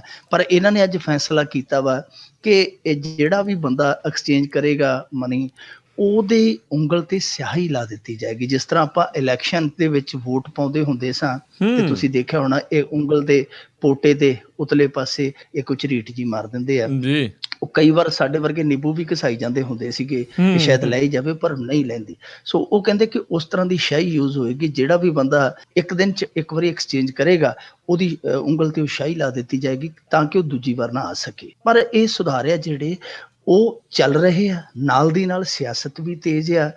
ਅੱਜ ਜਿਹੜੇ ਚੰਦਰ ਬਾਬੂ ਨਾਇਡੂ ਹੈ ਇਹਨਾਂ ਦੇ ਕੇਂਦਰੀ ਮੰਤਰੀ, ਉਹਨੇ ਆਖਿਆ ਕਿ ਅਸੀਂ ਜਿਹੜੇ ਆ ਸਰਕਾਰ ਦੇ ਅਸੀਂ ਸਾਰੇ ਜਿੰਨੇ ਵੀ ਮੰਤਰੀ ਆ, ਜਿੰਨਾ ਵੀ ਸਾਡਾ ਕਾਡਰ ਆ, ਅਸੀਂ ਸਾਰੇ ਇਸ ਫੈਸਲੇ ਦੇ ਨਾਲ ਖੜੇ ਆ ਤੇ ਸਾਨੂੰ ਇਹ ਫੈਸਲਾ ਲੈਣ ਦੇ ਵਿੱਚ ਕੋਈ ਵੀ ਅਫਸੋਸ ਨਹੀਂ ਹੈ। ਉਧਰ ਮਮਤਾ ਬੈਨਰਜੀ ਬੋਲੀ, ਉਹਨੇ ਆਖਿਆ ਕਿ ਹਜ਼ਾਰਾਂ ਇਲਾਕੇ ਇਹੋ ਜਿਹੇ ਜਿੱਥੇ ਬੈਂਕ ਨਹੀਂ ਹੈ ਜਾਂ ਡਾਕ ਘਰ ਨਹੀਂ ਹੈ, ਉੱਥੇ ਲੋਕ ਕੀ ਕਰਨਾ, ਕਿਉਂਕਿ ਦਿਹਾਤੀ ਏਰੀਆ ਤੋਂ ਦਰਾਜ ਦਾ ਜਿਹੜਾ ਉਹ ਇਹਨਾਂ ਸੇਵਾਵਾਂ ਤੋਂ ਹਾਲੇ ਮਹਿਰੂਮ ਆ, ਉਹ ਲੋਕ ਰੋਟੀ ਕਿੱਥੋਂ ਖਾਣ। ਉਹਨੇ ਆਖਿਆ ਕਿ ਇਸ ਫੈਸਲੇ ਨੇ ਲੋਕਾਂ ਨੂੰ ਭਿਖਾਰੀ ਬਣਾ ਦਿੱਤਾ ਹੈ। ਤੀਜੇ ਪਾਸੇ ਅਰਵਿੰਦ ਕੇਜਰੀਵਾਲ ਨੇ ਵੀ ਬਹੁਤ ਵੱਡੇ ਹੱਲੇ ਕੀਤੇ ਆ। ਕਾਂਗਰਸ ਹੈ ਜਿਹੜੀ ਉਹ ਤੇ ਕਰਦੀ ਪਈ ਆ। ਕਪਿਲ ਸਿੱਬਲ ਨੇ ਅੱਜ ਖਾਸ ਤੌਰ ਤੇ ਇੱਕ ਪ੍ਰੈਸ ਕਾਨਫਰੰਸ ਕੀਤੀ ਹੈ, ਉਹਦੇ 'ਚ ਬਹੁਤ ਕਿੰਤੂ ਪਰੰਤੂ ਕੀਤੇ ਗਏ ਇਸ ਨੋਟਬੰਦੀ ਨੂੰ ਲੈ ਕੇ। ਪਰ ਸਿਆਸਤ ਜਿਹੜੀ ਹੈ ਉਹ ਹਾਲੇ ਸਾਰੇ ਰੰਗ ਜਾ ਕੇ ਸੰਸਦ ਦੇ ਵਿੱਚ ਵਿਖਾਏਗੀ, ਕਿਉਂਕਿ ਕੱਲ ਤੋਂ ਸਰਦ ਰੁੱਤ ਦਾ ਸੈਸ਼ਨ ਹੈ ਜਿਹੜਾ ਸ਼ੁਰੂ ਹੋਣ ਜਾ ਰਿਹਾ। ਉੱਥੇ ਇਹ ਜਿਹੜੀਆਂ ਵਿਰੋਧੀ ਧਿਰਾਂ ਉਹ ਇੱਕਮਤ ਹੋਈਆਂ ਪਈਆਂ ਕਿ ਇਹਨਾਂ ਦੀ ਜਿਹੜੀ ਇਹ ਨੋਟਬੰਦੀ ਹੈ ਇਹਨੂੰ ਉੱਥੇ ਚੰਗੀ ਤਰ੍ਹਾਂ ਖਿਲਾਰਾਂਗੇ। ਦੂਜੇ ਪਾਸੇ ਅੱਜ ਇਹਨਾਂ ਨੇ ਵੀ ਸਰਬਦਲੀ ਮੀਟਿੰਗ ਸੱਦੀ ਸੀ, ਜਿਵੇਂ ਕਿ ਰਵਾਇਤ ਆ ਸੈਸ਼ਨ ਤੋਂ ਪਹਿਲਾਂ ਸਰਬਦਲੀ ਮੀਟਿੰਗ ਜਿਹੜੀ ਬੁਲਾਈ ਜਾਂਦੀ ਹੈ। ਹੁਣ ਸੰਸਦ ਦੇ ਅੰਦਰ ਇਹ ਕਿਸ ਤਰ੍ਹਾਂ ਦਾ ਜਾ ਕੇ ਉੱਥੇ ਪੇਚਾ ਪੈਂਦਾ ਇਹਨਾਂ ਦਾ, ਉਹ ਤਾਂ ਵੇਖਣ ਵਾਲੀ ਗੱਲ ਹੋਏਗੀ। ਪਰ ਆ ਜਿਹੜੀ ਸ਼ਾਹੀ ਵਾਲੀ ਆ, ਮੇਰੇ ਵਾਰ-ਵਾਰ ਜ਼ਿਹਨ ਦੇ ਵਿੱਚ ਸਵਾਲ ਉਠਾਉਂਦੀ ਹੈ ਕਿ ਇੱਕ ਇਹਨਾਂ ਨੇ ਲਿਮਟ ਰੱਖੀ ਹੈ ਕਿ ਇੱਕ ਬੰਦਾ ਇੱਕ ਦਿਨ ਦੇ ਵਿੱਚ 4000 ਜਾਂ 4500 ਰੁਪਈਆ ਜਿਹੜਾ ਉਹ ਵਟਾ ਕੇ ਲਿਜਾ ਸਕਦਾ ਹੈ ਜਾਂ ਜਮ੍ਹਾਂ ਕਰਾ ਸਕਦਾ ਹੈ 50,000 ਤੱਕ, ਜਾਂ ਜਿੰਨੀ ਵੀ ਲਿਮਟ ਰੱਖੀ ਇਹਨਾਂ ਨੇ। ਹੁਣ ਮੰਨ ਲਓ ਇੱਕ ਬੰਦਾ ਡੇਲੀ 4000 ਜਿਹੜਾ ਉਹ ਐਕਸਚੇਂਜ ਕਰਾ ਕੇ ਲੈ ਜਾਂਦਾ, ਜਿਹੜਾ ਕਿ ਉਹਦਾ ਰਾਈਟ ਬਣਦਾ ਹੈ, ਤੇ ਇਹ ਜੇ 10 ਦਿਨ ਉਹ ਇਸ ਤਰ੍ਹਾਂ ਆ ਗਿਆ, ਮਹੀਨਾ ਨੇ ਹੋੜ ਆਉਣਾ ਹੈ, ਤੇ ਫਿਰ ਜਿਹੜੀਆਂ ਉਹ ਉਂਗਲਾਂ ਬਚੀਆਂ ਉਹ ਤੇ ਰਹਿ ਨਹੀਂ ਜਾਣੀਆਂ, ਉਹ ਤੇ 8-10 ਪੂਰੀਆਂ ਜਾਣੀਆਂ, ਬਾਕੀ ਫਿਰ ਪੈਰਾਂ ਤੇ ਨਿਸ਼ਾਨ ਲਾਇਆ ਕਰਨਗੇ। ਪਰ ਇਹੋ ਜਿਹੇ ਦਿਲਚਸਪ ਫੈਸਲੇ ਵੀ ਆ ਤੇ ਨਾਲ ਦਿਲਚਸਪ ਕਿੱਸੇ ਵੀ ਸਾਹਮਣੇ ਆਉਂਦੇ ਪਏ ਆ। ਇੱਕ ਇਹਨਾਂ ਦਾ ਨਾ ਜਨਾਰਦਨ ਰੈਡੀ ਹੁੰਦਾ ਸੀ, ਉਹ ਸਾਬਕਾ ਮੰਤਰੀ ਹੈ ਭਾਜਪਾ ਦਾ। ਜਨਾਰਦਨ ਰੈਡੀ ਆਪਦੀ ਕੁੜੀ ਦਾ ਵਿਆਹ ਕਰਦਾ ਪਿਆ, ਸੁੱਖ ਨਾਲ 3 ਸਾਲ ਮੇਰੇ ਖਿਆਲ ਦੇ ਨਾਲ ਅੰਦਰ ਵੀ ਲਾ ਕੇ ਆਇਆ ਸੀ 3 ਸਾਲ ਪਹਿਲਾਂ। ਜੇਲ੍ਹ ਦੀ ਦਾਲ ਵੀ ਪੀ ਕੇ ਆਇਆ ਇਹਨਾਂ ਕੰਮਾਂ 'ਚ। ਤੇ ਉਹ ਕੰਮ ਇਹ ਹੈ ਕਿ ਹੁਣ ਆਪਦੀ ਪੁੱਤਰੀ ਦਾ ਵਿਆਹ ਕਰਨ ਡਿਆ ਹੈ ਤੇ ਉਹ 500 ਕਰੋੜ ਰੁਪਈਆ ਖਰਚਾ ਕਰ ਰਿਹਾ। ਤੁਸੀਂ ਹੈਰਾਨ ਹੋਗੇ ਕਿ ਜਿਹੜਾ ਉਹਦੀ ਬੇਟੀ ਦੇ ਵਿਆਹ ਦਾ ਕਾਰਡ ਆ ਉਹ ਸੋਨੇ ਦੇ ਪਾਣੀ ਵਾਲਾ ਕਾਰਡ ਆ ਤੇ ਵਿੱਚ ਉਹਦੇ LCD ਲੱਗੀ ਆ। 1 ਕਰੋੜ ਦੇ ਉਹ ਕਾਰਡ ਹੀ ਆ। ਜਿਹੜੀ ਉਹਦੀ ਬੇਟੀ ਦੀ ਸਾੜੀ ਹੈ 17 ਕਰੋੜ ਦੀ ਹੈ। ਜਿਹੜੀ ਉਹਦੀ ਬੇਟੀ ਦੀ ਸਾਰੀ ਜਿਊਲਰੀ ਹੈ, ਜਿਹਨੂੰ ਆਪਾਂ ਗਹਿਣਾ ਗੱਟਾ ਕਹਿ ਦਿੰਦੇ, ਉਹ 90 ਕਰੋੜ ਦੀ ਹੈ। ਇਹ ਆਪ ਹੀ ਹਿਸਾਬ ਲਾ ਲਓ ਕਿ ਇੱਕ ਪਾਸੇ 2-2 ਹਜ਼ਾਰ ਰੁਪਈਆ, 2,500 ਹਜ਼ਾਰ ਰੁਪਈਆ ਕਢਾ ਕੇ ਲੋਕੀ ਲੋੜਾਂ ਪੂਰੀਆਂ ਕਰਨ ਡਏ ਆ, ਲੋਕੀ ਆਪਦੇ ਜ਼ਿੰਦਗੀ ਦਾ ਕਬੀਲਦਾਰੀ ਦਾ ਯੱਕਾ ਚਲਾਉਣ ਡਏ ਆ, ਤੇ ਦੂਜੇ ਪਾਸੇ ਇਹਨਾਂ ਦੇ ਆਪਦੇ ਲੋਕ ਹੀ ਆ ਜਿਹੜੇ 500 ਕਰੋੜ ਦੇ ਵਿੱਚ ਪੁੱਤਰੀ ਨੂੰ ਵਿਦਾ ਕਰਦੇ ਪਏ। ਇੱਕ ਪਾਸੇ ਲੋਕਾਂ ਦੀਆਂ ਧੀਆਂ ਦੇ ਰਿਸ਼ਤੇ ਟੁੱਟਦੇ ਪਏ ਆ ਤੇ ਦੂਜੇ ਪਾਸੇ ਇਹਨਾਂ ਦੇ ਆਪਦੇ ਬੰਦਿਆਂ ਦੀਆਂ ਧੀਆਂ ਜਿਹੜੀਆਂ ਉਹ 500 ਕਰੋੜੀ ਵਿਆਹ ਕਰਵਾ ਕੇ ਤੁਰ ਰਹੀਆਂ। ਜੀ ਬਿਲਕੁਲ ਬਿਲਕੁਲ। ਤੇ ਮਿੰਟੂ ਜੀ ਅੱਗੇ ਵਧਦੇ ਆਪਾਂ। ਪੰਜਾਬ ਸਰਕਾਰ ਦੇ ਕੈਬਨਿਟ ਨੇ SYL ਦੇ ਮੁੱਦੇ ਤੇ ਲਿਆ ਵੱਡਾ ਫੈਸਲਾ। ਬਾਦਲ ਪਿਓ ਪੁੱਤ ਖਿਲਾਫ ਸੁਪਰੀਮ ਕੋਰਟ 'ਚ ਮਾਨਹਾਨੀ ਦਾ ਕੇਸ ਹੋਇਆ ਦਾਖਲ। ਅੱਜ ਇਹਨਾਂ ਦੀ ਪਹਿਲਾਂ ਤੇ ਕੋਰ ਕਮੇਟੀ ਦੀ ਮੀਟਿੰਗ ਸੀ, ਬਾਅਦ ਦੇ ਵਿੱਚ ਇਹ ਕੈਬਨਿਟ ਦੀ ਮੀਟਿੰਗ ਹੋਈ। ਕੈਬਨਿਟ ਦੀ ਮੀਟਿੰਗ ਦੇ ਵਿੱਚ ਇਹਨਾਂ ਨੇ ਇੱਕ ਫੈਸਲਾ ਇਹ ਬਹੁਤ ਵੱਡਾ ਲਿਆ ਕਿ ਜਿਹੜੀ ਜ਼ਮੀਨ SYL ਲਈ ਗ੍ਰਹਿਣ ਕੀਤੀ ਗਈ ਸੀ ਪੰਜਾਬ ਦੇ ਕਿਸਾਨਾਂ ਦੀ, ਉਹ ਮੋੜੀ ਜਾਵੇ। ਜਿਸ ਤਰ੍ਹਾਂ ਅੱਗੇ ਹੋਇਆ ਸੀ, ਤੁਹਾਨੂੰ ਪਤਾ ਇਸ ਸਾਲ ਦੇ ਸ਼ੁਰੂਆਤ ਦੇ ਵਿੱਚ ਜਦੋਂ ਇਹ ਰੌਲਾ ਪਿਆ, ਉਦੋਂ ਵੀ ਜਦੋਂ ਸਿਆਸਤ ਖੂਬ ਚਰਮ ਤੇ ਗਈ, ਜਿਨ੍ਹਾਂ ਲੋਕਾਂ ਨੇ ਕਦੀ ਜ਼ਿੰਦਗੀ 'ਚ ਗੋਹਾ ਹੁੰਜਣ ਵਾਲਾ ਫੌੜਾ ਵੀ ਨਹੀਂ ਸੀ ਚੱਕਿਆ, ਉਹ ਵੀ ਕਈਆਂ ਚੱਕ ਕੇ ਪੂਰਨ ਤੁਰ ਪਏ ਸਨ। ਸੋ ਉਦੋਂ ਜਿਵੇਂ ਸਿਆਸਤ ਮਗੀ ਸੀ, ਕਿਉਂਕਿ ਉਸ ਤੋਂ ਬਾਅਦ SYL ਦੇ ਜਿਹੜੇ ਇਸ ਪੂਰੇ ਜਾਣ ਤੇ ਸਟੇ ਹੋ ਗਿਆ ਸੀ ਸੁਪਰੀਮ ਕੋਰਟ ਵੱਲੋਂ। ਸੋ ਉਹ ਜਿਹੜਾ ਨੋਟੀਫਿਕੇਸ਼ਨ ਇਹਨਾਂ ਨੇ ਜਾਰੀ ਕੀਤਾ ਸੀ ਅੱਧ ਅਧੂਰਾ ਰਹਿ ਗਿਆ। ਦੂਜੇ ਪਾਸੇ ਅੱਜ ਇਹਨਾਂ ਨੇ ਫਿਰ ਨੋਟੀਫਿਕੇਸ਼ਨ ਜਾਰੀ ਕਰ ਦਿੱਤਾ ਹੈ। ਹੁਣ ਉਹ ਪਤਾ ਨਹੀਂ ਸਟੇ ਹਟ ਗਿਆ ਜਾਂ ਨਹੀਂ ਹਟ ਗਿਆ। ਜੇ ਸਟੇ ਅਗਲੇ ਤੇ ਲਾਗੂ ਹੈ, ਪਹਿਲੇ ਨੋਟੀਫਿਕੇਸ਼ਨ ਤੇ ਸਟੇ ਲਾਗੂ ਹੈ, ਤੇ ਫਿਰ ਦੂਜੇ ਦਾ ਤਾਂ ਕੋਈ ਤੁਕ ਨਹੀਂ ਬਣਦਾ। ਪਰ ਜੇ ਫਿਰ ਵੀ ਇਹਨਾਂ ਨੇ ਕਰ ਦਿੱਤਾ ਹੈ, ਹੁਣ ਵੇਖਿਆ ਜਾਣਾ ਹੋਵੇਗਾ ਕਿ ਉਹ ਜਿਹੜੇ ਕਿਸਾਨ ਜਿਹੜੇ ਅੱਗੇ ਕੋਸ਼ਿਸ਼ ਕਰਦੇ ਸੀਗੇ, ਇਹਨਾਂ ਨੇ ਟਰੈਕਟਰ ਲਾ ਕੇ ਉਹ ਕਈ ਥਾਵਾਂ ਤੋਂ ਨਹਿਰ ਪੂਰ ਵੀ ਦਿੱਤੀ, ਕਿ ਉਹ ਇਹਨਾਂ ਦੇ ਆਖੇ ਲੱਗ ਕੇ ਦੁਬਾਰਾ ਮੈਦਾਨ ਚਾਹੁੰਦੇ ਆ, ਜਾਂ ਫਿਰ ਇਹ ਨੋਟੀਫਿਕੇਸ਼ਨ ਹੈ ਜਿਹੜਾ ਅੱਗੇ ਵਾਂਗੂ ਅੱਧਾ ਅਧੂਰਾ ਹਵਾ ਦੇ ਵਿੱਚ ਲਟਕ ਜਾਏਗਾ।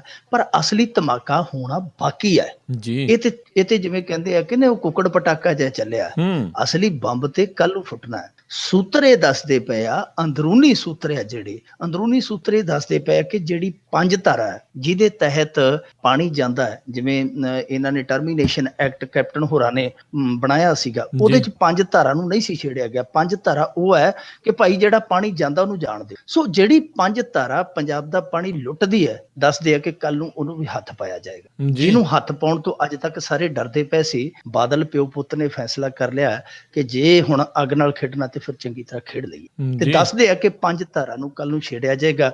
ਅੱਗੋਂ 5 ਧਾਰਾ ਹੁਣ ਇਹਨਾਂ ਨੂੰ ਕੀ ਡੰਗ ਮਾਰਦੀ ਉਹ ਤੇ ਸਮਾਂ ਦੱਸੇਗਾ, ਪਰ ਕੱਲ ਨੂੰ ਧਮਾਕਾ ਕਰਨ ਜਾ ਰਹੇ ਆ। ਸੈਸ਼ਨ ਇਹਨਾਂ ਨੇ ਖਾਸ ਵਿਸ਼ੇਸ਼ ਸੈਸ਼ਨ ਹੈ ਜਿਹੜਾ ਸੱਦਿਆ, ਕਾਂਗਰਸ ਵਾਲਿਆਂ ਨੇ ਕਹਿਤਾ ਕਿ ਅਸੀਂ ਨਹੀਂ ਜਾਣਾ, ਪਰ ਨਾ ਵੀ ਜਾਣ ਕੋਈ ਚੱਕਰ ਨਹੀਂ ਹੈ, ਇਹ ਆਪ ਹੀ ਬਥੇਰੇ ਆ। ਭਾਜਪਾ ਵਾਲੇ ਨੇ ਤੇ ਮਗਰ ਤੁਰੇ ਫਿਰਦੇ ਆ, ਉਹ ਐਵੇਂ ਜਿਵੇਂ ਕੋਈ ਕੁੜੀ ਵਿਚਾਰੀ ਭੋਲੀ ਭਾਲੀ ਹੁੰਦੀ ਹੈ ਤੇ ਉਹਦੇ ਮਾਪੇ ਉਹਦੇ ਲੜ ਲਾ ਦਿੰਦੇ, ਚੁੱਪ ਕਰਕੇ ਤੁਰੀ ਜਾਂਦੀ ਹੈ ਜਿੱਧਰ ਨੂੰ ਜਾਣਾ ਹੋਵੇ।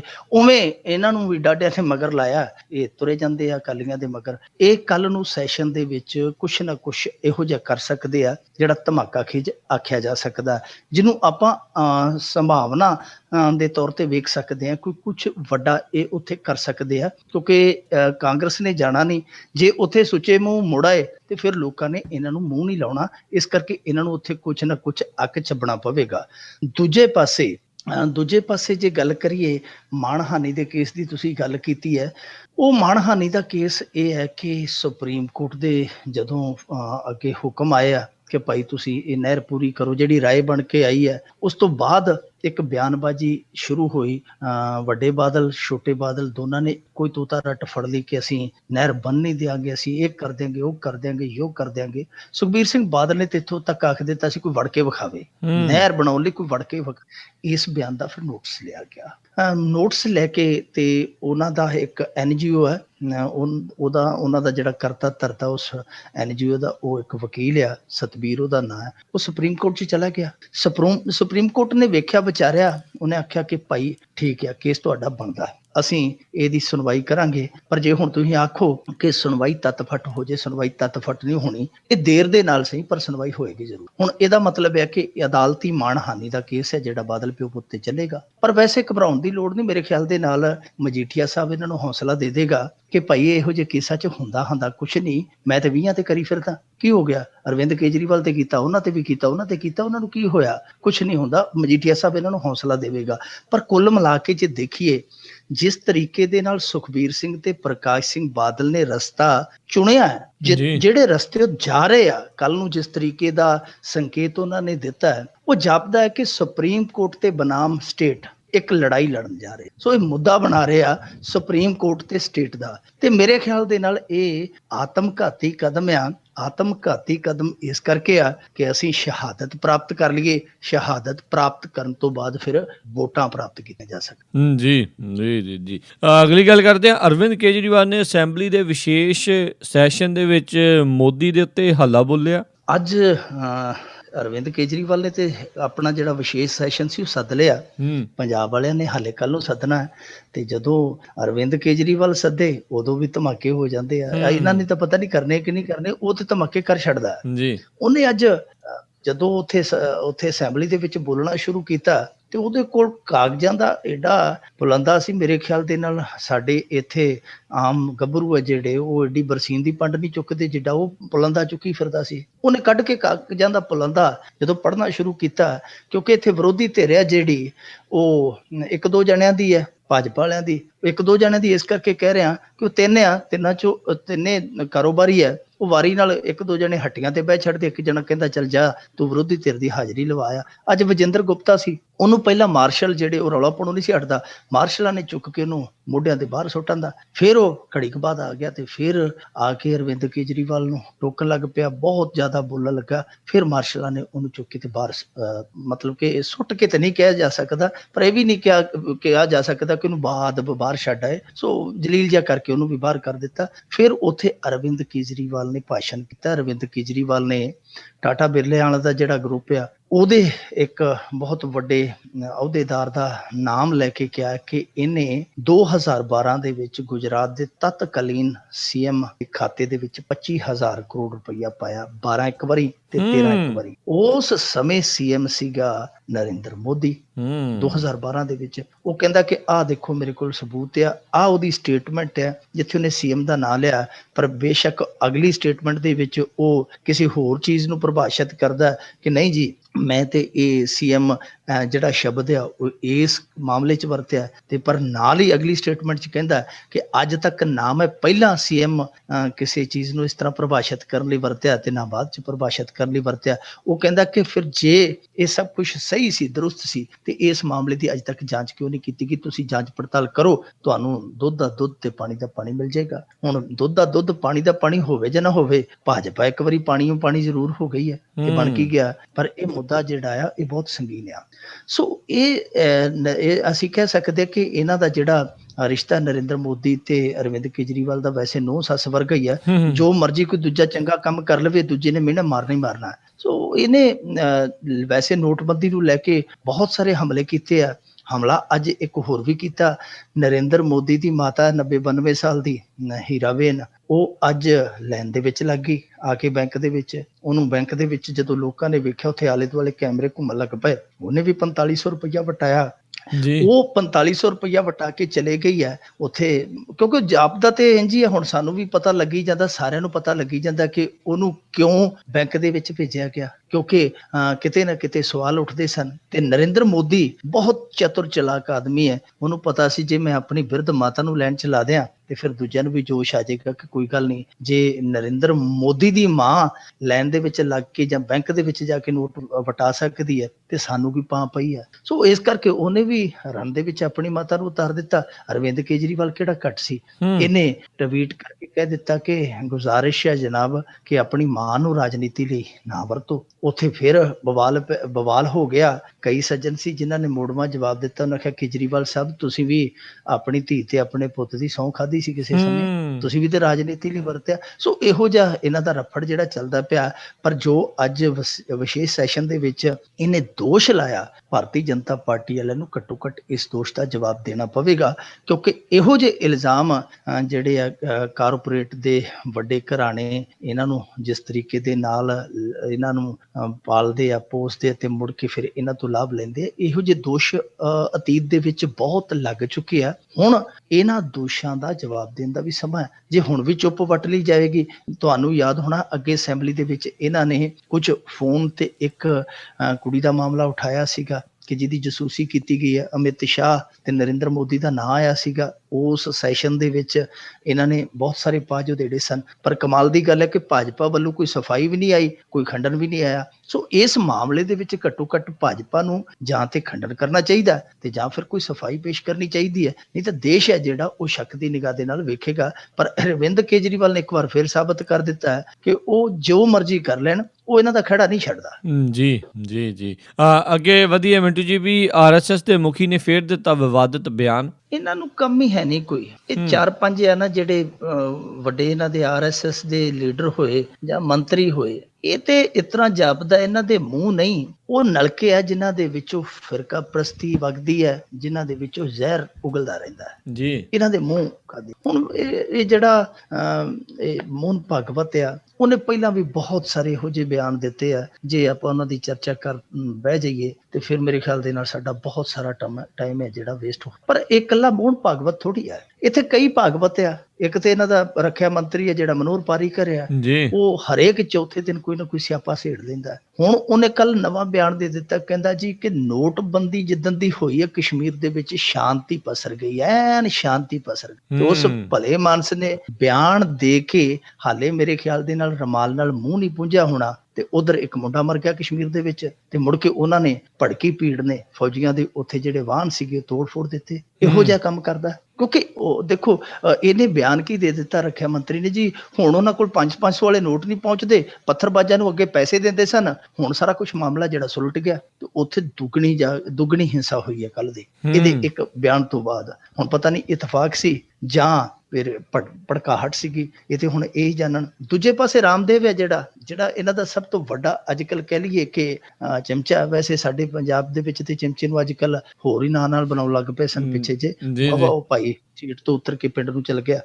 ਰਾਮਦੇਵ ਕਹਿੰਦਾ ਜਿਹੜੀ ATM ਦੇ ਵਿੱਚ ਇਹ ਭੀੜ ਜੁਟਦੀ ਹੈ, ATMਾਂ ਦੇ ਅੱਗੇ ਜਿਹੜੀਆਂ ਲਾਈਨਾਂ ਲੱਗਦੀਆਂ, ਇਹ ਸਾਰੀ ਵਿਰੋਧੀਆਂ ਦੀ ਜਿਹੜੀ ਹੈ ਉਹ ਕੁਨੀਤ ਆ, ਵਿਰੋਧੀਆਂ ਦੀ ਬਦਨੀਤ ਆ, ਉਹ ਲੋਕਾਂ ਨੂੰ ਇਕੱਠੇ ਕਰਕੇ ਉੱਥੇ ਲੈ ਜਾਂਦੇ। ਦੇਖੋ ਕੀ ਬਕਵਾਸ ਕਰਨ ਡਿਆ ਕਿ ਇਹ ਜਿਹੜੇ ਲੋਕ ਉੱਥੇ ਦੁੱਖਾਂ ਦੇ ਮਾਰੇ ਲਾਈਨਾਂ 'ਚ ਲੱਗੇ ਆ, ਉਹਨਾਂ ਨੂੰ ਦੱਸਦਾ ਕਿ ਕਾਂਗਰਸ ਨੇ ਚੁੱਕ ਚੁਕਾ ਕੇ ਘੱਲੇ ਆ। ਹਾਲੇ ਸ਼ੁਕਰ ਕਰੋ ਇਹ ਨਹੀਂ ਆਖ ਦਿੱਤਾ ਕਿ ਕਾਂਗਰਸੀਆਂ ਨੇ ਇਹਨਾਂ ਨੂੰ ਦਿਹਾੜੀ ਦੇ ਕੇ ਭੇਜਿਆ। ਇਹੋ ਜਿਹੇ ਕੰਮ ਇਹ ਕਰਦੇ ਆ। ਇੱਕ ਇਹਨਾਂ ਦਾ ਹੋਰ ਆ ਸ਼ਸਤਰ ਬੁੱਧ ਉਹਦਾ ਨਾਮ ਆ। ਸ਼ਸਤਰ ਬੁੱਧ ਦਾ ਅਰਥ ਹੁੰਦਾ ਹੈ ਕਿ ਜਿਹਨੂੰ ਹਜ਼ਾਰ ਬੁੱਧੀਆਂ ਹੋਣ, ਉਹਨੂੰ ਸ਼ਸਤਰ ਬੁੱਧ ਕਹਿ ਦਿੰਦੇ ਆ। ਸ਼ਸਤਰ ਬੁੱਧ ਦਾ ਨਾਂ, ਉਹ ਇਹਨਾਂ ਦੇ ਕੇਂਦਰ ਦੀ ਕੈਬਨਿਟ ਦਾ ਹਿੱਸਾ ਹੈ। ਉਹਨੇ ਅੱਜ ਬੜਾ ਬਕਵਾਸ ਗਲਤ ਕੀਤਾ, ਵਾਹਿਯਾਤ ਉਹ ਇਹੋ ਜਿਹਾ ਬੋਲਿਆ। ਉਹ ਕਹਿੰਦਾ ਜੀ ਕਿ ਦੇਖੋ ਲਾਈਨਾਂ 'ਚ ਲੱਗੇ ਜੇ ਮਰ ਗਏ ਬੈਂਕਾਂ ਦੇ ਤੇ ਫਿਰ ਕੀ ਹੋਇਆ? ਰਾਸ਼ਨ ਲੈਣ ਜਦੋਂ ਤੁਸੀਂ ਰਾਸ਼ਨ ਦੇ ਡੀਪੂ ਅੱਗੇ ਲਾਈਨਾਂ 'ਚ ਲਾ ਕੇ ਦਮ ਤੋੜ ਜਾਂਦੇ ਹੋ, ਉਦੋਂ ਵੀ ਤੇ ਜਰਦੇ ਹੋ। ਉਹ ਇਹੋ ਜਿਹਾ ਬਕਵਾਸ ਕਰਦਾ ਪਿਆ। ਮੋਹਨ ਭਾਗਵਤ ਆ ਜਿਹੜਾ, ਉਹਦਾ ਤੇ ਕੰਮ ਹੀ ਹੈ। ਮੋਹਨ ਭਾਗਵਤ ਨੇ ਹੁਣ ਤਾਜ਼ਾ ਚੁਆਤੀ ਇਹ ਲਾਈ ਹੈ ਕਿ ਉਹ ਆਂਦਾ ਜੀ ਜਿਹੜਾ ਸਾਰਾ ਭਾਰਤ ਵੰਸ਼ ਆ, ਇਹ ਸਾਡੇ ਹਿੰਦੂ ਵੱਡ ਵਡੇਰਿਆਂ ਦੀ ਵੰਸ਼ ਆ। ਉਹ ਇਹ ਦੱਸਣ ਚ ਲੱਗਿਆ ਕਿਉਂਕਿ ਉਹਦਾ ਕੰਮ ਹੀ ਇਹ ਆ, ਉਹਦਾ ਸਿਧਾਂਤ, ਉਹਦਾ ਫਲਸਫਾ ਇਹੋ ਹੀ ਆ, ਬਸ ਕਮਲ ਕੀ ਕੁੱਟਣਾ। ਕਿ ਵੈਸੇ ਤਾਂ ਉਹ ਆਪਣੇ ਆਪ ਚ ਬਹੁਤ ਜ਼ਿਆਦਾ ਸਿਆਣੇ ਆ, ਪਰ ਅਸੀਂ ਕਹਿ ਸਕਦੇ ਕਿ ਕਮਲ ਹੀ ਕੁੱਟਿਆ ਜਾ ਰਿਹਾ। ਕਿਉਂਕਿ ਦੇਖੋ ਉਹ ਸਾਰਿਆਂ ਨੂੰ ਹਿੰਦੂ ਵੰਸ਼ ਦੱਸਦਾ ਪਿਆ। ਬਹੁਤ ਸਾਰੀਆਂ ਇਹਦੇ ਵਿੱਚ ਕੌਮਾਂ ਆ ਜਾਂਦੀਆਂ, ਬਹੁਤ ਸਾਰੇ ਧਰਮ ਆ ਜਾਂਦੇ ਆ, ਬਹੁਤ ਸਾਰੀਆਂ ਜਮਾਤਾਂ ਆ ਜਾਂਦੀਆਂ, ਪਰ ਸਾਰਿਆਂ ਨੂੰ ਇੱਕੋ ਰਸੇ ਉਹ ਵਟਣ ਡਿਆ। ਇਹ ਬੰਦਾ ਇਹ ਨਹੀਂ ਜਾਣਦਾ ਰਾਜ ਕਰਨਵੀਰ ਸਿੰਘ ਜੀ ਕਿ ਜਿੱਥੋਂ ਇਹ ਆਪਦੇ ਇਤਿਹਾਸ ਨੂੰ ਤੋਰਦੇ ਆ, ਰਾਮਾਇਣ ਤੇ ਮਹਾਭਾਰਤ ਜੀ, ਉਸ ਕਾਲ ਨੂੰ ਚੁੱਕ ਕੇ ਵੇਖ ਲਓ, ਕਿਤੇ ਵੀ ਹਿੰਦੂ ਸ਼ਬਦ ਨਹੀਂ ਆਉਂਦਾ, ਕਿਤੇ ਵੀ ਹਿੰਦੂ ਸ਼ਬਦ ਨਹੀਂ ਆਉਂਦਾ। ਹਿੰਦੂ ਸ਼ਬਦ ਆਉਂਦਾ ਹੈ ਈਸਵੀ ਦੀ ਜਿਹੜੀ 7ਵੀਂ ਸਦੀ ਤੋਂ ਬਾਅਦ ਹਿੰਦੂ ਸ਼ਬਦ ਜ਼ਿਕਰਤ ਹੁੰਦਾ ਹੈ। ਤੇ ਇਸ ਬੰਦੇ ਨੂੰ ਪੁੱਛੇ ਕਿ 7ਵੀਂ ਸਦੀ ਤੋਂ ਪਹਿਲਾਂ ਇਸਲਾਮ ਹੋਂਦ ਚ ਆ ਚੁੱਕਾ ਸੀ ਜੀ। ਜੇ ਤੂੰ ਇਹ ਗੱਲ ਕਹਿਣਾ 7ਵੀਂ ਸਦੀ ਤੋਂ ਪਹਿਲਾਂ ਇਸਲਾਮ ਹੋਂਦ ਚ ਆ ਚੁੱਕਾ ਸੀ, ਸੋ ਤੂੰ ਕਿਹੜੇ ਇਤਿਹਾਸ ਦੇ ਪੱਖ ਤੋਂ ਇਹ ਕਹਿਣ ਡਿਆ ਕਿ ਸਾਰੇ ਜਿਹੜੇ ਹਿੰਦੂਆਂ ਦੀ ਵੰਸ਼ ਆ? ਸੋ ਇਸ ਬੰਦੇ ਦੇ ਬਿਆਨ ਆ ਜਿਹੜੇ, ਉਹ ਨਾ ਤਾਂ ਇਤਿਹਾਸਿਕ ਕਸੌਟੀ ਤੇ ਖਰੇ ਉਤਰਦੇ ਆ, ਤੇ ਨਾ ਜਿਹੜੀ ਸਾਡੀ ਇੱਥੇ ਭਾਈਚਾਰਕ ਸਾਂਝ ਆ ਉਹਦੀ ਨੈਤਿਕਤਾ ਦੀ ਕਸੌਟੀ ਤੇ ਉਹ ਖਰੇ ਉਤਰਦੇ ਆ। ਪਰ ਇਹ ਜੋ ਲੋਕ ਕਰਦੇ ਪਏ ਆ, ਸ਼ਾਇਦ ਇਸ ਕਰਕੇ ਆ ਕਿਉਂਕਿ ਭਾਰਤੀ ਜਨਤਾ ਪਾਰਟੀ ਹੁਣ ਯੂਪੀ ਦੇ ਵਿੱਚ ਚੱਲੀ ਹੈ, ਜਿੱਥੇ ਕਿ ਮਸਲਾ ਬਹੁਤ ਗੰਭੀਰ ਹੈ। ਜੇ ਯੂਪੀ ਦੇ ਵਿੱਚ ਵੀ ਹਾਰ ਜਾਂਦੇ ਆ, ਇਹਨਾਂ ਦਾ ਕੰਮ ਭਾਰਤ ਦੇ ਵਿੱਚੋਂ ਤਮਾਮ ਆ। ਇਸ ਕਰਕੇ ਜ਼ੋਰ ਲਾਉਂਦੇ, ਕਦੇ ਅਯੁੱਧਿਆ ਵਾਲਾ ਮਸਲਾ ਚੁੱਕ ਲੈਂਦੇ ਆ, ਕਦੇ ਕੋਈ ਬਿਆਨ ਚੁੱਕ ਲੈਂਦੇ, ਕਦੇ ਕੋਈ ਬਿਆਨ ਚੁੱਕ ਲੈਂਦੇ ਆ। ਸੁਣਨ ਦੇ ਵਿੱਚ ਤੇ ਹੁਣ ਇੱਕ ਨਵੀਂ ਗੱਲ ਆਈ ਹੈ ਕਿ ਮੁਲਾਇਮ ਯਾਦਵ ਕਾਂਗਰਸ ਦੇ ਨਾਲ ਸਮਝੌਤਾ ਕਰਨ ਨੂੰ ਫਿਰਦਾ ਸੀ। ਉਹਨੂੰ ਕੰਨ ਦੇ ਵਿੱਚ ਕਹਿ ਕੇ ਆਏ ਆ ਕਿ ਤੂੰ ਸਮਝੌਤਾ ਕਰਕੇ ਵੇਖ, ਫਿਰ ਤੈਨੂੰ ਜੇਲ੍ਹ ਦੀ ਦਾਲ ਰੋਟੀ ਅਸੀਂ ਛਕਾਵਾਂਗੇ। ਇੱਥੋਂ ਤੱਕ ਇਹ ਗਏ ਆ। ਇਸ ਕਰਕੇ ਹੁਣ ਇਹ ਹਰੇਕ ਤਰ੍ਹਾਂ ਦਾ ਪੱਤਾ ਖੇਡਦੇ ਪਏ ਆ, ਪਰ ਬੇਸ਼ੱਕ ਵੋਟਾਂ ਦੀ ਖੇਤੀ ਕਰਨ ਲਈ ਇਹ ਪੱਤਾ ਖੇਡਦੇ ਪਏ ਆ। ਸਾਡੇ ਸਮਾਜ ਦੇ ਹਿੱਤ, ਖਾਸ ਤੌਰ ਤੇ ਭਾਰਤ ਜਿੱਥੇ ਬਹੁਤ ਸਾਰੀਆਂ ਕੌਮਾਂ, ਬਹੁਤ ਸਾਰੀਆਂ ਜਮਾਤਾਂ, ਬਹੁਤ ਸਾਰੇ ਧਰਮ ਰਹਿੰਦੇ ਆ, ਉਸ ਮੁਲਕ ਦੇ ਸਮਾਜ ਲਈ ਇਹ ਬਹੁਤ ਹੀ ਘਟੀਆ ਪਤਾ ਹੈ। ਜੀ ਜੀ ਜੀ। ਤੇ ਮਿੰਟੂ ਜੀ, ਜੇ ਆਪਾਂ ਜਾਂਦੇ ਗੱਲ ਕਰ ਲਈਏ ਵੀ ਉੱਤਰਾਖੰਡ ਪੁਲਿਸ ਨੇ ਸਿੱਖ ਆਗੂਆਂ ਨੂੰ ਗੁਰਪੁਰਬ ਨਾ ਮਨਾਉਣ ਦਿੱਤਾ। ਇਹ ਬਹੁਤ ਹਿਰਦੇ ਨੂੰ ਬਲੁੰਦਰਨ ਵਾਲੀ ਗੱਲ ਆ ਕਿ ਹਰ ਕੀ ਪੌੜੀ ਉਹ ਹੈ ਜਿੱਥੇ ਜਾ ਕੇ ਗੁਰੂ ਨਾਨਕ ਨੇ ਗਿਆਨ ਦਾ ਛੱਟਾ ਦਿੱਤਾ ਸੀ। ਸਾਰਿਆਂ ਨੂੰ ਪਤਾ ਹੀ ਹੋਣਾ ਕਿ ਕਿਸ ਤਰ੍ਹਾਂ ਉੱਥੇ ਜਾ ਕੇ ਕਰਮ ਕਾਂਡ ਨੂੰ ਨੇਸਤਨਾਬੂਦ ਕਰ ਦਿੱਤਾ ਸੀ ਗੁਰੂ ਨਾਨਕ ਦੇਵ। ਪਰ ਕਿਉਂਕਿ ਇੱਥੇ ਬਹੁਤ ਸਾਰੀਆਂ ਜਿਹੜੀਆਂ ਰਾਜਨੀਤਿਕ ਚਾਲਾਂ ਉਹ ਧਰਮ ਦੇ ਮਾਮਲੇ 'ਚ ਚੱਲੀਆਂ ਜਾਂਦੀਆਂ, ਬਾਅਦ ਦੇ ਵਿੱਚ ਉੱਥੇ ਜਿਹੜਾ ਗੁਰਦੁਆਰਾ ਸੀ ਸਾਹਿਬ ਸ੍ਰੀ ਗੁਰੂ ਨਾਨਕ ਦੇਵ ਦਾ, ਉਹ ਗੁਰਦੁਆਰਾ 84 ਕਤਲੇਆਮ ਦੇ ਵਿੱਚ ਨਿਸ਼ਾਨਾ ਬਣਾਇਆ ਗਿਆ। ਉਸ ਗੁਰਦੁਆਰੇ ਨੂੰ ਢਾਹ ਦਿੱਤਾ ਗਿਆ, ਮਿਟਾ ਦਿੱਤਾ ਗਿਆ, ਇੱਥੋਂ ਤੱਕ ਕਿ ਉੱਥੇ ਹੁਣ ਕਿਸੇ ਨੇ ਦਫ਼ਤਰ ਆਪਦਾ ਬਣਾਇਆ ਹੋਇਆ। ਬਹੁਤ ਸਾਰੇ ਸਿੱਖਾਂ ਨੇ, ਬਹੁਤ ਸਾਰੇ ਸਿੱਖ ਆਗੂਆਂ ਨੇ ਵਾਰ-ਵਾਰ ਬੇਨਤੀ ਕੀਤੀ ਹੈ ਕਿ ਭਾਈ ਅਸੀਂ ਤੁਹਾਨੂੰ, ਬਹੁਤੀ ਗੱਲ ਹੈ ਤੇ ਹਾਰੇ ਦਾ ਨਿਆਂ ਇਹ ਹੈ, ਅਸੀਂ ਤੁਹਾਨੂੰ ਉੱਥੇ ਥਾਂ ਲੈ ਦਿੰਦੇ ਹਾਂ, ਤੁਸੀਂ ਆਪਣਾ ਜਿਹੜਾ ਡੰਡਾ ਡੋਰਾ ਉੱਥੇ ਚੁੱਕ ਲਓ, ਪਰ ਮੰਨਦੇ ਨਹੀਂ। ਕੱਲ ਕਿਉਂਕਿ ਜਗਤ ਬਾਬੇ ਦਾ ਪ੍ਰਕਾਸ਼ ਦਿਹਾੜਾ ਸੀ ਜੀ, ਹਿਮਾਚਲ ਪ੍ਰਦੇਸ਼ ਪਾਉਂਟਾ ਸਾਹਿਬ ਤੋਂ ਸੰਗਤਾਂ ਚੱਲੀਆਂ ਸਨ, ਪਰ ਉੱਤਰਾਖੰਡ ਪੁਲਿਸ ਨੇ ਉਹਨਾਂ ਨੂੰ ਰਸਤੇ 'ਚ ਹੀ ਰੋਕ ਲਿਆ। ਰਸਤੇ 'ਚ ਰੋਕ ਕੇ ਉਹਨਾਂ ਨੂੰ ਗ੍ਰਿਫਤਾਰ ਕਰ ਲਿਆ। ਸਵੇਰ ਤੋਂ ਲੈ ਕੇ ਸ਼ਾਮ ਤੱਕ ਉਹਨਾਂ ਨੂੰ ਇੱਕ ਪੈਲਸ ਦੇ ਵਿੱਚ ਨਜ਼ਰਬੰਦ ਕੀਤਾ ਗਿਆ। ਸ਼ਾਮ ਨੂੰ ਮੈਜਿਸਟ੍ਰੇਟ ਨੇ ਉਹਨਾਂ ਦੇ ਮੁਚਲਕੇ ਭਰਾ ਕੇ ਉਹਨਾਂ ਨੂੰ ਰਿਹਾ ਕੀਤਾ, ਜਾਨੀ ਉੱਥੇ ਉਹਨਾਂ ਨੂੰ ਜਾਣ ਹੀ ਨਹੀਂ ਦਿੱਤਾ। ਜੇ ਜਾਣ ਦਿੰਦੇ ਤੇ ਕੀ ਫਰਕ ਪੈਂਦਾ ਸੀ? ਜਾਂਦੇ, ਚਲੋ ਠੀਕ ਹੈ, ਉੱਥੇ ਗੁਰਦੁਆਰਾ ਤੇ ਇਹਨਾਂ ਨੇ ਰਹਿਣ ਨਹੀਂ ਦਿੱਤਾ। ਗੁਰਦੁਆਰਾ ਤੇ ਉਹ ਜਿਹੜਾ ਗਿਆਨ ਗੋਦੜੀ ਸਾਹਿਬ ਸੀਗਾ ਉਹ ਤੇ ਢਾਹ ਦਿੱਤਾ, ਮਲੀਆ ਮਿੱਟ ਕਰ ਦਿੱਤਾ, ਇਹਨਾਂ ਨੇ ਕਬਜ਼ਾ ਕਰ ਲਿਆ। ਜੇ ਉਹ ਬਾਹਰੋਂ ਸਿਜਦਾ ਕਰਕੇ ਉੱਥੇ ਅਰਦਾਸ ਕਰਕੇ ਆਪਣਾ ਮੁੜ ਆਉਂਦੇ ਤੇ ਇਹਨਾਂ ਦਾ ਕੀ ਲੈਂਦੇ ਸੀ? 17-18 ਜਣੇ ਸੀ ਕਿ ਉਹ ਸਾਰਾ ਉੱਥੇ ਜਿਹੜਾ ਹਰਿਦੁਆਰ ਸੀ ਉਹਨੂੰ ਢਾਹ ਦੇਣ ਲੱਗੇ ਸੀ। ਇਹਨਾਂ ਨੇ ਬਹੁਤ ਗਲਤ ਕੀਤਾ, ਔਰ ਜੋ ਉੱਥੇ ਹੋਇਆ ਬਹੁਤ ਗਲਤ ਹੈ। ਬਹੁਤ ਸਾਰੇ ਲੋਕਾਂ ਨੂੰ ਨਹੀਂ ਪਤਾ ਹੋਏਗਾ ਰਾਜ ਕਰਨਵੀਰ ਸਿੰਘ ਜੀ, ਗਿਆਨ ਗੋਦੜੀ ਸਾਹਿਬ ਗੁਰਦੁਆਰਾ ਨਹੀਂ, ਇਸ ਤੋਂ ਇਲਾਵਾ ਇੱਕ ਉੱਥੇ ਹੋਰ ਗੁਰਦੁਆਰਾ ਸੀ ਜਿਹੜਾ ਕਿ ਧਰਮਸ਼ਾਲਾ ਦਾ ਕੰਮ ਕਰਦਾ ਸੀ, ਸਰਾਂ ਸੀ ਉਹਦੇ ਵਿੱਚ। ਬਹੁਤ ਸਾਰੇ ਲੋਕ, ਇਕੱਲੇ ਸਿੱਖ ਹੀ ਨਹੀਂ, ਬਹੁਤ ਸਾਰੇ ਦੂਸਰੇ ਧਰਮਾਂ ਦੇ ਲੋਕ ਹੈ ਜਿਹੜੇ ਉੱਥੇ ਠਹਿਰਦੇ ਹੁੰਦੇ ਸਨ। ਬੜੀ ਠਾਰ ਵਧੀਆ ਸੀ ਉਹ ਗੁਰਦੁਆਰਾ ਵੀ, ਉਹ ਜਿਹੜਾ ਲੋਕਾਂ ਨੇ ਉੱਥੇ ਕਬਜ਼ਾ ਲਿਆ। ਉੱਥੇ ਕਾਰਨ ਕੀ ਹੈ? ਇਕੱਲੇ ਗੁਰਦੁਆਰੇ ਨਹੀਂ, ਹੋਰ ਮੰਦਿਰ ਵੀ ਉਹ ਬਹੁਤ ਸਾਰੇ ਉੱਥੇ ਕਬਜ਼ਾਏ ਗਏ ਆ। ਉਹਦਾ ਕਾਰਨ ਇਹ ਹੈ ਰਾਜ ਕਰਨਵੀਰ ਸਿੰਘ ਜੀ, ਉੱਥੇ ਸਿਆਸੀ ਅਫਸਰਸ਼ਾਹੀ, ਪੁਲਿਸ ਤੇ ਕੁਝ ਸੰਤ ਸਮਾਜ ਦੇ ਲੋਕ, ਇਹਨਾਂ ਨੇ ਇੱਕ ਗੱਠਜੋੜ ਕੀਤਾ ਹੋਇਆ। ਗੱਠਜੋੜ ਕਰਕੇ ਲੈਂਡ ਮਾਫੀਆ ਬਣਿਆ ਉੱਥੇ, ਕਿਉਂਕਿ ਤੁਹਾਨੂੰ ਪਤਾ ਬਹੁਤ ਸਾਰੀ ਇਸ ਤਰ੍ਹਾਂ ਦੀ ਪ੍ਰਾਪਰਟੀ ਹੈ ਜੋ ਧਾਰਮਿਕ ਸੰਸਥਾਨਾਂ ਦੀ ਹੈ। ਉਸ ਧਾਰਮਿਕ ਸੰਸਥਾਨਾਂ ਦੀ ਪ੍ਰਾਪਰਟੀ ਨੂੰ ਹਥਿਆਉਣ ਲਈ ਇਹ 3-4 ਜਣਿਆਂ ਦਾ ਜੁੱਟ ਆ, ਜਿਹੜਾ ਸੁਖਦੇਵ ਸਿੰਘ ਨਾਮਧਾਰੀ ਪੌਂਟੀ ਚੱਡੇ ਵਾਲੇ ਕੇਸ ਦੇ ਵਿੱਚ ਆਇਆ ਸੀ, ਉਹ ਵੀ ਇੱਥੇ ਇਹੋ ਹੀ ਖੇਡਾਂ ਖੇਡਦਾ ਸੀਗਾ। ਸੋ ਇਹ ਸਾਰੇ ਲੋਕ ਉੱਥੇ ਇਸ ਤਰ੍ਹਾਂ ਦੀ ਖੇਡ ਖੇਡਦੇ ਆ। ਇਹ ਤੇ ਚਾਹੀਦਾ ਉੱਤਰਾਖੰਡ ਸਰਕਾਰ ਨੂੰ ਕਿ ਇਹ ਜਿਹੜੇ ਧਾਰਮਿਕ ਸੰਸਥਾਨ ਜਿਹੜੇ ਹੜੱਪੇ ਜਾ ਰਹੇ ਆ ਉਹਨਾਂ ਨੂੰ ਕਬਜ਼ਿਆਂ ਤੋਂ ਮੁਕਤ ਕਰਵਾਇਆ ਜਾਵੇ। ਜੇ ਉੱਤਰਾਖੰਡ ਵਾਲਾ ਹਰੀਸ਼ ਰਾਵਤ ਇੰਨੇ ਜੋਗਾ ਹੁੰਦਾ ਤੇ ਇੱਥੋਂ ਤੱਕ ਨੌਬਤ ਨਹੀਂ ਸੀ ਆਉਂਦੀ। ਉਹਦੇ ਤੇ ਆਪਦੇ ਅਸਿਸਟੈਂਟ ਤੇ ਇਹੋ ਜਿਹੇ ਦੋਸ਼ ਲੱਗਦੇ ਆ ਕਿ ਉਹ ਵੀ ਇੱਕ ਗਰੋਹ ਦਾ ਸਰਗਨਾ, ਉਹ ਇਸ ਤਰ੍ਹਾਂ ਦੇ ਲੈਂਡ ਮਾਫੀਆ ਦੇ ਇੱਕ ਗਰੋਹ ਦੀ ਉਹ ਵੀ ਅਗਵਾਈ ਕਰਦਾ। ਮੇਰੇ ਖਿਆਲ ਦੇ ਨਾਲ ਇਹ ਮਸਲਾ ਜਿਹੜਾ ਗ੍ਰਹਿ ਮੰਤਰਾਲੇ ਨੂੰ ਵੇਖਣਾ ਚਾਹੀਦਾ, ਕੇਂਦਰ ਦੇ ਨੂੰ, ਕਿਉਂਕਿ ਇਹ ਇੱਕ ਸਿਰਫ ਤੇ ਸਿਰਫ ਭੂਮੀ ਨਾਲ ਜੁੜਿਆ ਮਸਲਾ ਨਹੀਂ, ਇਹ ਲੋਕਾਂ ਦੀ ਆਸਥਾ ਦੇ ਨਾਲ ਜੁੜਿਆ ਵੀ ਮਸਲਾ ਹੈ। ਜੀ ਜੀ ਜੀ ਜੀ, ਬਹੁਤ ਬਹੁਤ ਧੰਨਵਾਦ ਕਰਦੇ ਹਾਂ ਮਿੰਟੂ ਜੀ ਤੁਹਾਡਾ, ਤੁਸੀਂ ਸਾਡੇ ਨਾਲ ਜੁੜੇ, ਇਹਨਾਂ ਖਬਰਾਂ ਬਾਰੇ ਸਾਨੂੰ ਵਿਸਥਾਰ 'ਚ ਜਾਣਕਾਰੀ ਦਿੱਤੀਆਂ। ਅਗਲੇ ਬੁਲੇਟਿਨ ਤੱਕ ਲਈ ਤੁਹਾਡਾ ਬਹੁਤ ਬਹੁਤ ਧੰਨਵਾਦ, ਮਿਹਰਬਾਨੀ, ਸਤਿ ਸ੍ਰੀ ਅਕਾਲ। ਸ਼ੁਕਰੀਆ ਜੀ। ਸਰੋਤਿਓ, ਇੱਥੇ ਹੀ ਸਾਡਾ ਅੱਜ ਦਾ ਇਹ ਪ੍ਰੋਗਰਾਮ ਖਬਰ ਤੇ ਨਜ਼ਰ ਉਹ ਵੀ ਹੁਣ ਸਮਾਪਤ ਹੁੰਦਾ ਹੈ। ਹੁਣ ਮੈਨੂੰ ਰਾਜ ਕਰਨਵੀਰ ਸਿੰਘ ਨੂੰ ਵੀ ਇਜਾਜ਼ਤ ਦਿਓ। ਮੇਰੇ ਵੱਲੋਂ ਵੀ ਆਪ ਸਭ ਨੂੰ ਬਹੁਤ ਪਿਆਰ ਸਤਿਕਾਰ ਸਹਿਤ ਦੋਨੋਂ ਹੱਥ ਜੋੜ ਕੇ ਨਿੱਘੀ ਜਿਹੀ ਸਤਿ ਸ੍ਰੀ ਅਕਾਲ। ਜਿਉਂਦੇ ਵਸਦੇ ਰਹੋ, ਹੱਸਦੇ ਖੇਡਦੇ ਰਹੋ ਤੇ ਸੁਣਦੇ ਰਹੋ ਪੰਜਾਬੀ ਰੇਡੀਓ USA।